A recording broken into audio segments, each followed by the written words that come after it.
welcome Namita Devidayal for this session. Namita Devidayal is a graduate from Princeton University. The Music Room, her first book, was a winner of the 2008 Vodafone Crossword Popular Book Award and was named an Outlook Book of 2007. A journalist, Namita lives in Mumbai. To be in conversation with her, we have Priti Patel. Priti Patel is a Manipuri dancer who, through her efforts, tried to preserve the essence and authenticity of Manipuri dance. Through rigorous training that she underwent under her gurus, she excelled as dancers in this form. To take this session forward, I would welcome them to start this session. Namita, we welcome you to Calcutta. And Calcutta, which is where his home was, yes, in Park Circus. Would you like to start by telling us the early years of Khan Saheb and of how he became a musician? Thank you so much. It's really very special for me to be here because this is the city where I was born and my mother grew up here, and there's people who've known her for a very long time, so it's very nice. It always makes it very personal. To answer this question about the kind of research that went into Vilayat Khan Saheb's life. So I think that there's a tendency in India especially to sort of treat some of our great icons in this very two-dimensional way. We tend to just look up to them and fail to see the many layers that are behind what we see on stage, and feel almost embarrassed to talk about the stains and the dark sides without realizing that they may in fact be very relevant to their art and to their entire beings, and it's really important to sort of look at people in a whole sense without judging them. And so I really went into this book to try and understand how this paradox it can exist, where you can be a sort of a fragmented human being and yet a great genius, and almost sort of, it was like for me it was also a personal journey into trying to understand human nature as well as genius. And I think that of course it gets amplified when it comes to an artist, but this is something that's relevant to all of us, really. So in India, there's very little archival information about anyone, really. It's like you have to rely on entirely almost on anecdotal information and do a lot of detective work when you're trying to write a biography, because you really don't have much to go by. And so I did find that for every story, there were at least 2 or 3 versions. And I had to really sort of put the jigsaw puzzle together. And it was an interesting exercise to try and sift through all the storytelling. In fact, Khan Saheb himself was known to be quite the embellisher of stories. And somebody once said, somebody who was very close to him said, "Ki wo to galti se sach bolte the." So he was a great storyteller. What happened was that the early years were very much steeped in music, and his father and all the people who learned from his father were around, and I think it was just non-stop. And there's a story about how he comes home one day, this is while his father is still alive, with a report card where everything is 000, and he changes all the numbers because he's so scared of his father's wrath, and he changes them in such a way that they add up to more than 100, so his father knows that he's done it. But the point is, at that point his father said to him, "Ki, do you want to learn music, or do you want to continue, just doing this bakwas?" And I don't think he expected an answer, really. I think it was a rhetorical question, because he is expected to get into music, right? So that's what's done. A businessman's child is expected to join business, and musician's son. So he, at that point, that was the turning point, and that's when his training began under his father. And what I've learned, I'm also sort of trained in Indian classical music briefly as a child, and so I've been around musicians. A lot of what you learn is not direct training. It's not like you sit over there. Of course, that's a big part of it, and that's where you learn the technique. But in musical families, you know, you're sort of expected to absorb this music at a level where it becomes your first language even before you learn how to read and write. So उनकी तो तालीम मतलब birth से पहले शुरू हो गई, really, I think, you know. After his father died, it was like one of the most catastrophic things that could have happened to him, because he was left bereft of not just a father but also a guru. And you know, I think he really didn't know where to even go after that. So the story is that he ran away from home. He ended up in Delhi.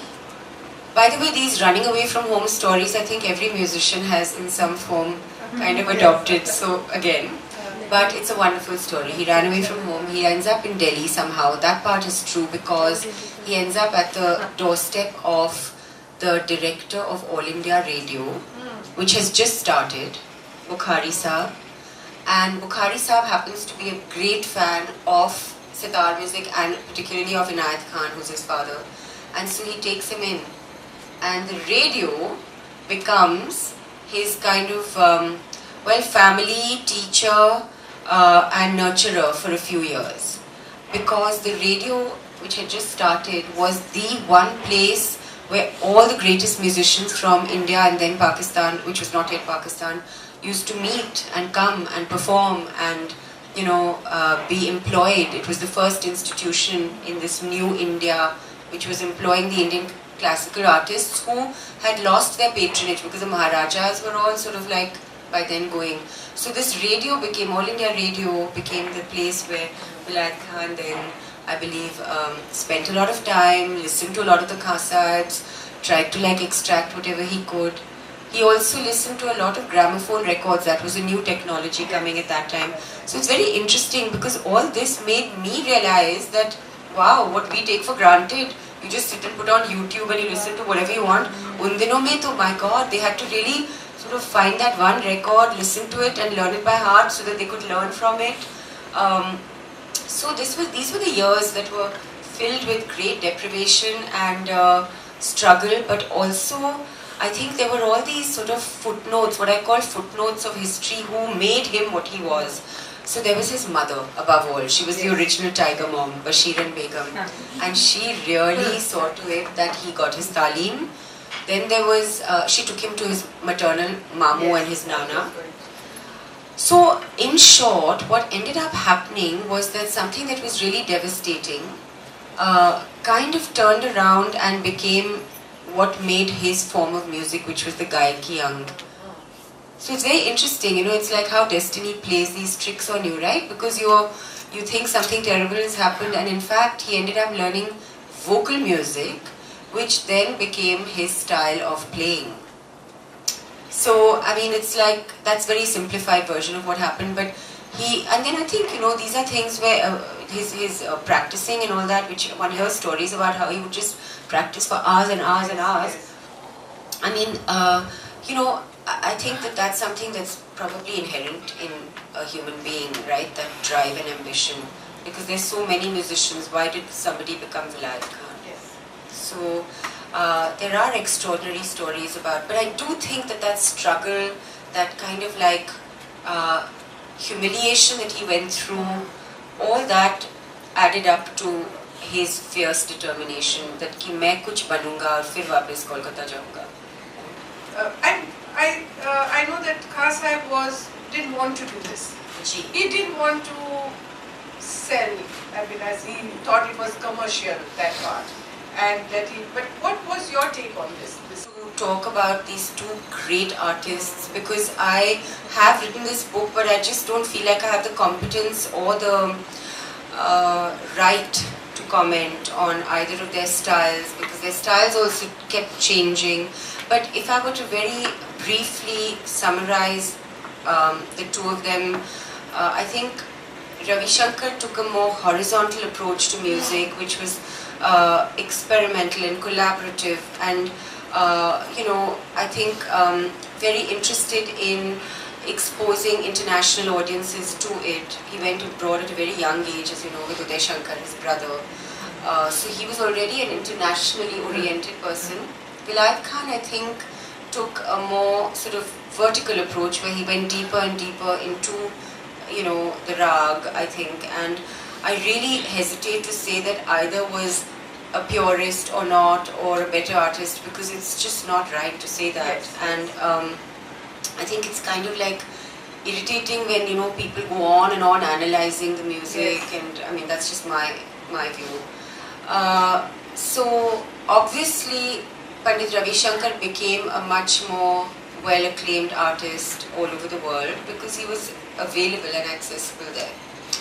And I'm not sure whether Vilayat Khan chose to choose a different kind of a narrative in his style and approach, or whether he genuinely believed in it. And I actually suspect the latter from everything I've learnt about him, that he was a person of just immense integrity who just did what he felt like doing. So I think he didn't really plan or think through कि मैं ऐसे करूँ तो ऐसे होगा, etc. And the best example of that is that at the height of his career, he moved from Bombay to Shimla in the middle of nowhere, just because he felt like retreating and being in nature. So that really says something about him. He also played with Imrat Khan, his brother. Ji. And he played the Sur Bahar. Ji. And so this combination was there. But Imrat Khan was very hurt. Yeah, that story is actually one of the most poignant tales of how two brothers and collaborators and friends and student and teacher also, because that's what all their various relationships were, how it fell apart. And Imrat Khan, I was very keen to, in my research, complete the picture by going and finding Imrat Khan Saheb and meeting him. And it took me a long time to do this because Imrat Khan had moved a long time ago to St. Louis, Missouri, which is the last place on earth where you'd find an Indian classical music musician. But that's where he used to teach before he retired, and that's also where he met his last wife. And so I had to wait till I could actually reach him and get the funding to go and meet him. And I did, because it was very important for me to do that, and I'm so glad I did because he passed away soon after. And meeting him was really beautiful because it was, I got so many stories about their childhood which only he could have given me, about the role of their mother in their taaleem, and also about, their love and how it kind of got corroded because, after a while, as he said, you cannot have a lion and a tiger in the same room. And so I think that it all went a bit haywire because of egos and, I think what happens actually between any two brothers, it's just that here it kind of took a more dramatic form because they were both also performing artists, so everything gets much more, So I had a very beautiful 2 days with him where he played for me one of the most iconic instrumental duets of all time, which was basically Imrat Khan Saheb on the Sur Bahar and Vilayat Khan on the sitar. And it's called A Night at the Taj, and we can even hear a bit of it if you like, if I can figure out my iPad. So basically, this was a very interesting piece of music because it comes with a kind of a story which has never been done before in instrumental music. Vilayat Khan had this incredible imagination, so he made up this story set in Rag Chandni Kedar, which is that on a full moon night at the Taj Mahal, the soul of Shah Jahan, the soul of Mumtaz come down, and for the first time she sees what he has built for her, because it was done after she had passed away. And the whole piece of music, and it's two sides of a record, are the two of them dancing around the Taj, and the voice of Shah Jahan is in the form of the Sur Bahar, which is being played by Imrat Khan Saheb, and the voice of Mumtaz Mahal is the sitar. And at the very end of the piece, it sort of suddenly becomes really sad and slows down, because what has happened is that the night is over and the farishte have come down to remind them that they are not human beings and they have to go back up and the party's over. The reality. Yeah, and it's so beautiful because this piece took place even after they had their worst fight, actually. So there I was in St. Louis, Missouri, and Imrat Khan Saheb was playing this, and he was crying and telling me how much he adored his brother and how much he, like he said, you know, no one can play like him, and it was all very beautiful because they, I don't think, had a chance to resolve their issues in real life, but hopefully in the book it happened. So These composition, is it being played now by his sons? So I believe that Shujat, from what I understand, took a very independent trajectory, and while of course all the music has come from his father and grandfathers, I think he has done a lot of his own thing and taken music from many different sources and played it. So it's not strictly speaking Vilayat Khani music. Hidayat does play more of that, but I think he's also moved into, you know, sort of fusion music as well, and a lot of it because he lives in America. And the person who I would say comes closest to playing his music would be Nishad Khan, Yes. who really plays Vilayat Khani music. And it's interesting because you get to see how genes and, you know, like spending time together as a larger family all come together in the end.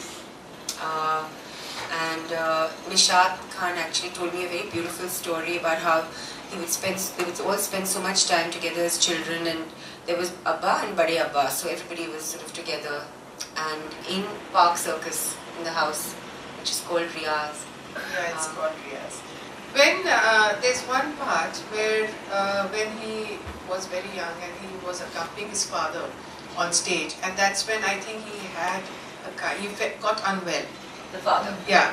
So the father had to be taken away, and the organizer said, "But you have to, you know, or that you have to finish the concert." Not finish the concert, but I think the father didn't play. This was at the Prayag conference in Allahabad, and so he ended up playing as a young boy. And that was the Bhairavi. Ji.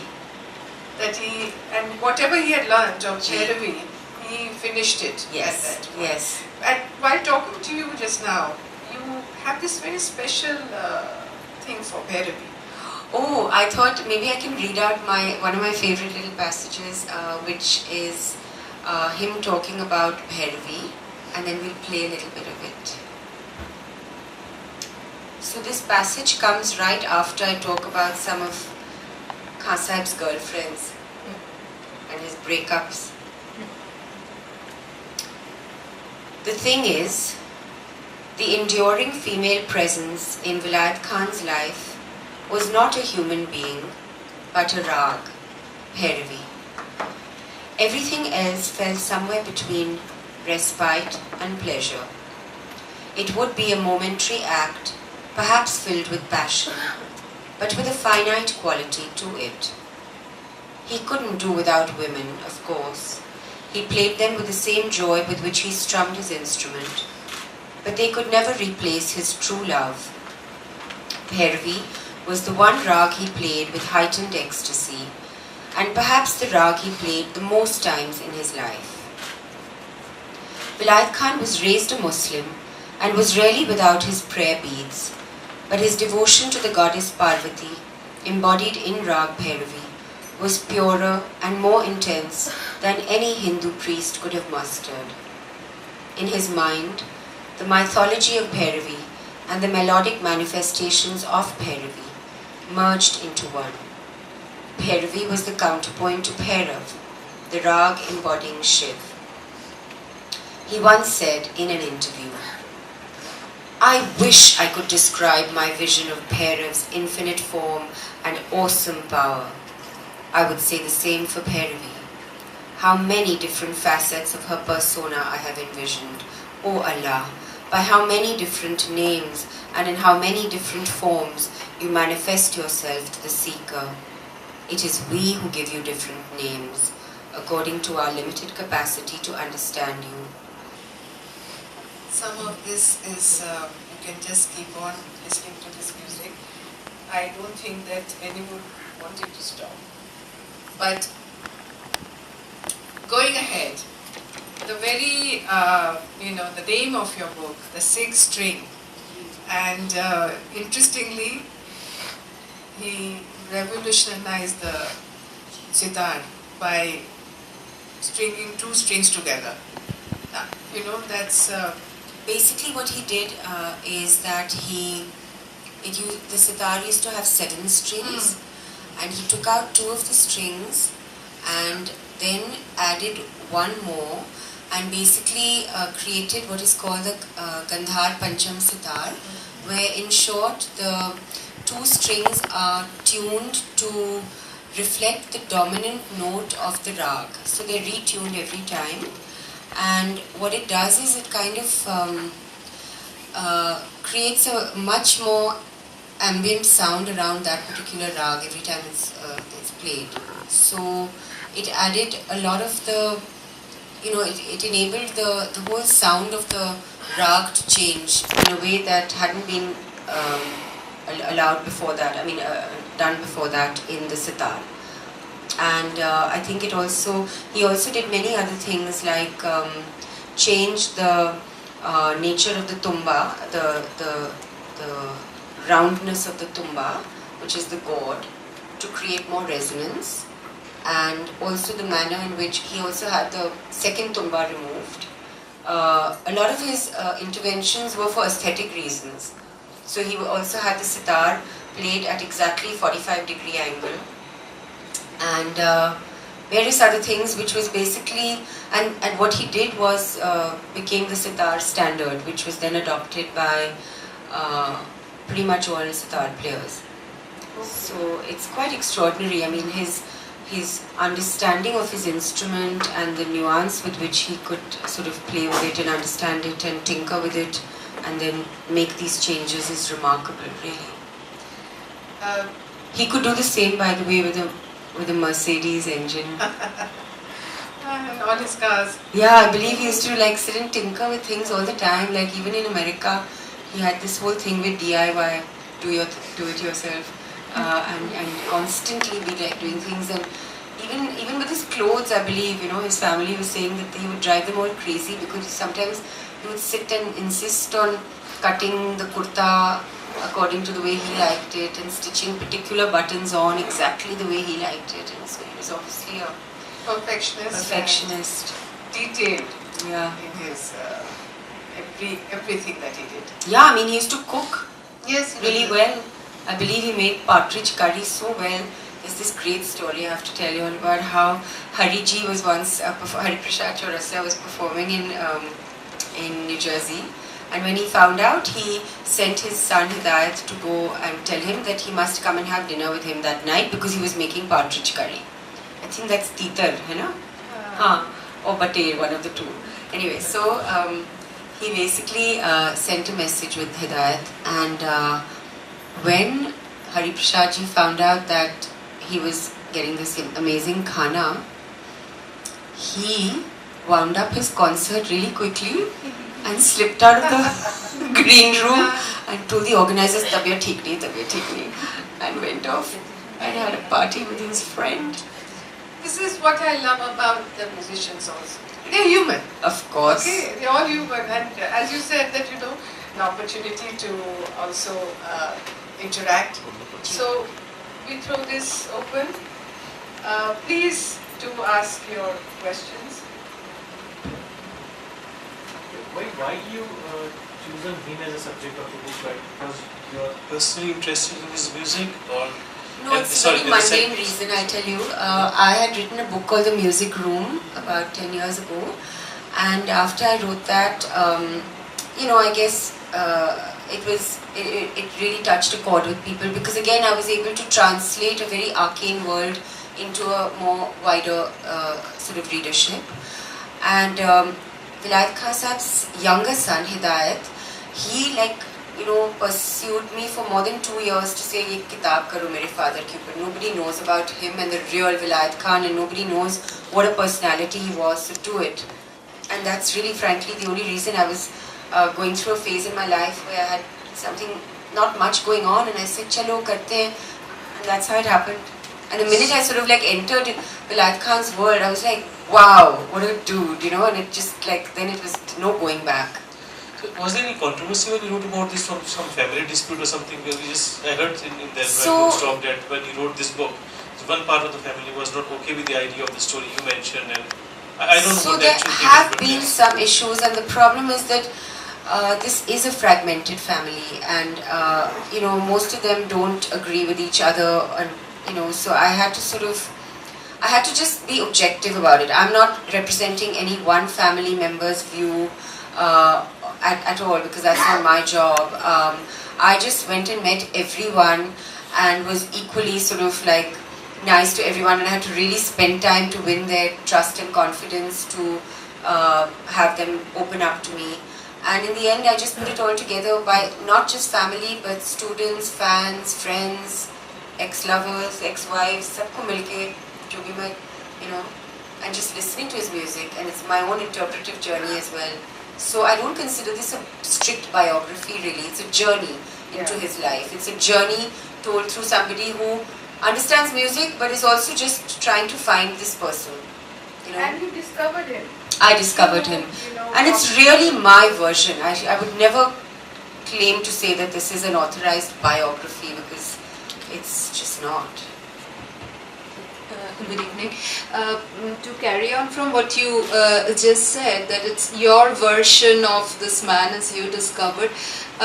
In this process, did you ever feel the need to highlight certain aspects, or to, you know, just keep something under wraps, thinking about public sentiments or for sure? Things and like this that? is a this is a kind of a challenge, which I think when you're writing about people who are well, real people and who have family that is still alive, you have to be really sensitive, where what you choose to write, the intent has to be right. As in, if the intent is that you use a particular anecdote, not because it's salacious or sensational, but because it's making a larger point which is relevant to the story, I think then it works. And so it's really a very personal journey as well, right? I mean, I felt constantly humbled and you know, while writing it, because I'm writing about somebody who I have such high regard for, that I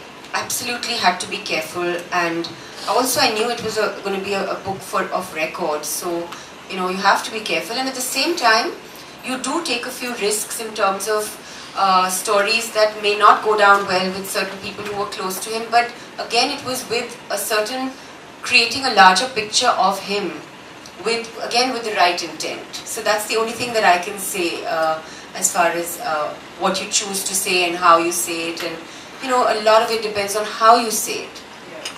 So it's a very subtle process, and yes, you think about it a lot.